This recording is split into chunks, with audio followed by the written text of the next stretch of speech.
episode.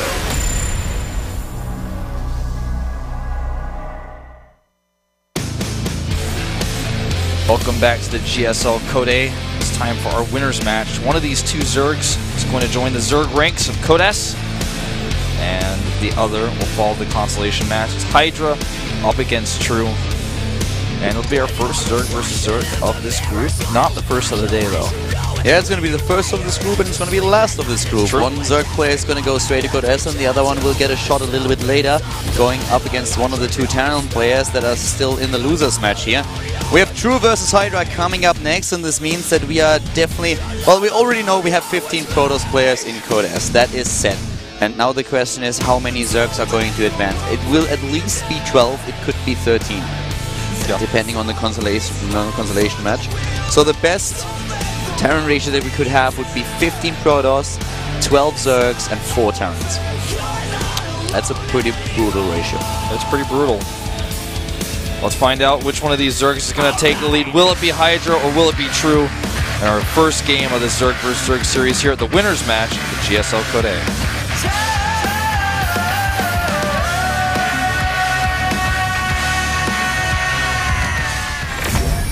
Hydra versus True.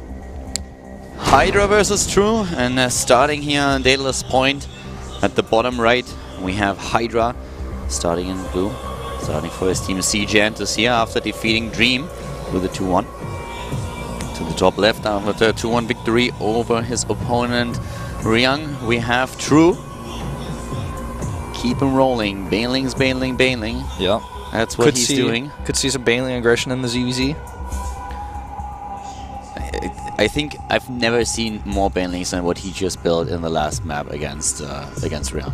Yeah, 75? No, he went almost over 100. He had like at 1.90. Really? Yeah, he had. I remember he had like 78, and he was morphing 12 more, or maybe it was 68, 22 more. Regardless, he was like going into 90, and I think he made even more after that. Oh yeah. He had 68 and get 22 more. You're right. You said that. I remember you doing the math, and I checked it, and it was correct. So I remember that it was a 90. You're right.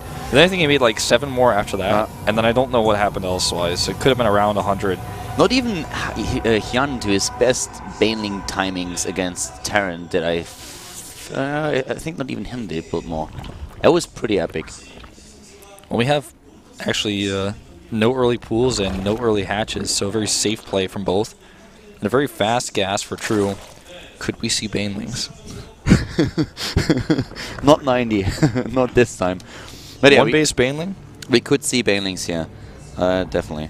He's making an Overlord on 14, and he's not making a hatchery. That doesn't make any sense to me. Well, he's going to get, first of all, he's going to get the Queen on 1 base, but he can get the Baneling Nest now if he wants to. He's still mining gas, so I he's think not he's just stopping. going to do it, yeah. He's not stopping at simply at 100 to get the speed out there. So he can go just into a build with 14 Banelings. That can work, but we're going to find out right now. There it is. Yep. Wow. It's true. It's true, man. He should rename himself Baneling King. That would be... That would be absolutely horrible. I would retire. I would refuse to call him that. That would be... I would call him... Baneling King Prime. The King of Fools. Baneling King Prime. We heard it here first. Well, I think he's too good to be on that team right now. Oh, shots fired. Well, we have the Banelings definitely coming in this time. The Baneling Nest is nearly completed and the Zerglings are being built. The speed is also going to hit a little bit faster than for Hydra. And let's see how Hydra is going to deal with this, because so far he doesn't really have a whole lot against the Banelings themselves. He only has queens. That's the only thing that he can really use, but he saw what's coming, so if he wants to, he can get spines. But he gets extra queens. He has 3 queens in total then. That's going to help a lot. This is crazy, actually, that he commits to this. The only thing else that Hydra could do would... I'll hold that thought. Speed is done first, of course, for True here. He rushes that out, and now he's going to go towards the main base. 2 queens here, but they're not going to be able to wall the ramp. 1 queen gets targeted down before it could even really participate against the Banelings. Yeah, that is unfortunate. That is not really what you want to have happen. No, you definitely do not. And now the main base is exposed here. No queen in here. Decent shot on that Baneling, and the drones are stacking up. Oh my god. I can't believe we let that happen. Wow. If That's GG. GG right there. If this is any indicator of what we're going to see this series, it could be pretty one-sided. It could be very, very fast.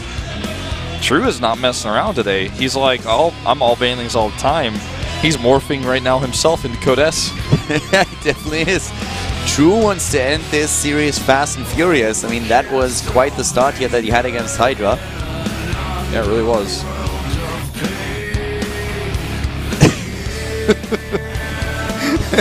It's so funny to me, like, this guy just builds banelings and that's it. You could say he's the bane of his opponent's existence. Yeah, he kind of is. He's fling around the rosy man. He's a little bit like this old meme that we had. Your opponent has Infestors, he has Fungals, he has Broodlords, and he has Ultralists. What do you build? Marines. And he's like the same, just a Zerg version. Your opponent has Siege Tanks, he has Thors, and he has Battle Cruisers. What do you build? Banelings. This is, I can only imagine the old Artosis of old, the so many banelings meme with this. I mean, so many banelings. I mean, we had a ton of banelings in Wings of Liberty in some of the builds, but I think in Heart of the Swarm, he set a new record. Yeah, that might be a record, actually. I've never seen that even in like a European or North American game. Back at the beginning, like right at the beginning of of Wings of Liberty, we had like players going absolutely nuts with the banelings. But I think for Heart of the Swarm, those 90 or 100 that he had in the last game against Ryang, that's a record. Hydra looks ready to go. True just looks like sad still. Hydra looks a little bit like he doesn't really know what hit him in the last game.